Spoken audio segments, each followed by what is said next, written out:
Hello viewers, আশা করছি আপনারা সকলেই ভালো আছেন।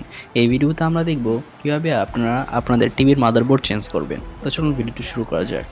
আপনারা দেখতে পাচ্ছেন আমার কাছে একটি স্কাই ভিউ নামের টিভি আছে। এখানে পাওয়ার সাপ্লাই দিলে ইন্ডিকেটরে শুধু পাওয়ারটি অন আর অফ দেখায়, কিন্তু ডিসপ্লেতে কোনো পাওয়ার শো হয় না। যখন আমরা একে ডাক্তারের কাছে নিয়ে গেলাম, তখন সে বলল যে এখানে যে ট্রানজিস্টরটি আছে না আইসি আছে, সেখানে 5 ভোল্ট পাওয়ার সাপ্লাই আসতেছে না।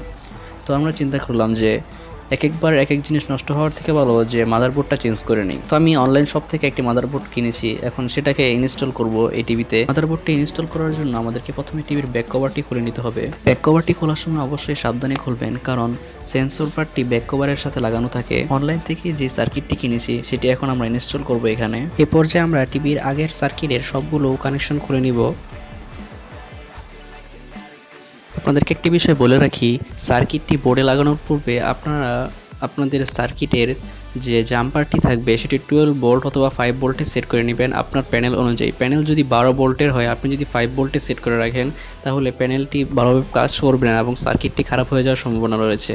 আর আপনার প্যানেল যদি 5 ভোল্টের হয় আর আপনি 12 ভোল্টে সেট করে রাখেন সার্কিটে, তাহলে আপনার প্যানেলটি জ্বলে যাবে। আগের সার্কিটে যেভাবে কানেকশন করা ছিল, এখন শুধু সেভাবেই এই নতুন সার্কিটে কানেকশন করে দিব।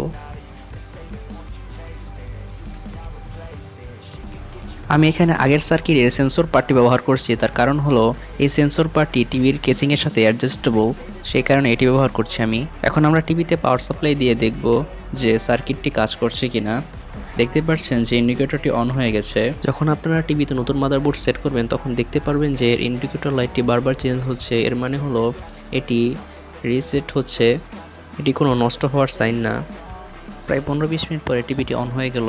দেখতে পাচ্ছেন ওয়েলকাম লেখা আছে, কারণ এটি টিভির নিজস্ব মাদারবোর্ড না। সবগুলো ফিচার ব্যবহার করে দেখলাম যে টিভিটি ঠিকমতো কাজ করছে। তো চলুন এখন আমরা ব্যাক পার্টটি ঠিকমতো লাগিয়ে পুরো বিষয়টি কমপ্লিট করে নিই।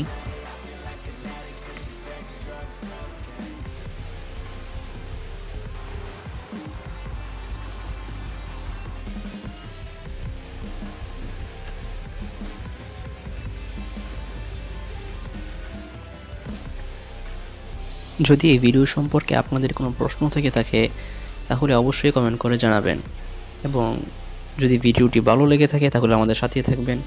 ধন্যবাদ। Thanks watching for the video.